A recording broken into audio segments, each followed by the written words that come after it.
નોકરીની હોડમાં હવે અનેક વિદ્યાર્થીઓ તનતોડ મહેનત કરે છે। આ સાથે વિદ્યાર્થીઓને ભરમાવીને છેતરપિંડી આચરવાની અનેક ઘટનાઓ પ્રકાશમાં આવતી હોય છે। તેવામાં આવી જ ઘટના સુરતમાં બની છે। સુરતમાં સરકારી નોકરીની લાલચમાં લાખોની છેતરપિંડી આચરી હોવાની ઘટના સામે આવી છે। રાજ્યમાં નકલીનો ભરમારનો સિલસિલો યથાવત ચાલી રહ્યો છે।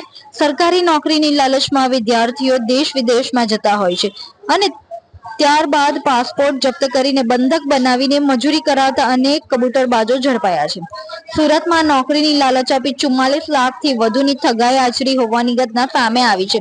સુરત શહેરમાં પોસ્ટ વિભાગમાં સરકારી નોકરી અપાવવાના બહાને અનેક લોકો સાથે છેતરપિંડી કરવામાં આવી છે। આ સાથે ભેજાબાજોએ 20 થી વધુ નોકરી વાંછુકો પાસેથી લાખો રૂપિયા ખંખેર્યા હોવાની પણ માહિતી સામે આવી છે। સમગ્ર મામલે ભૂપેન્દ્ર શર્મા અને બ્રિજ પટેલ નામના બે ઠગબાજોની અથવા પોલીસે ધરપકડ કરી છે। સુરતમાં નોકરીની લાલચ આપીને બે ઠગબાજોએ 44 લાખથી વધુની છેતરપિંડી આચર્યાનો ખુલાસો થયો છે।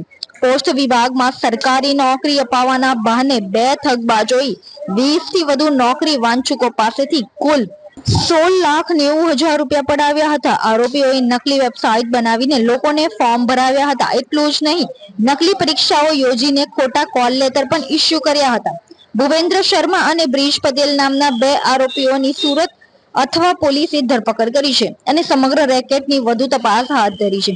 પોલીસે લોકોને આવી ઠગાઈથી સાવચેત રહેવા માટે અપીલ પણ કરી છે।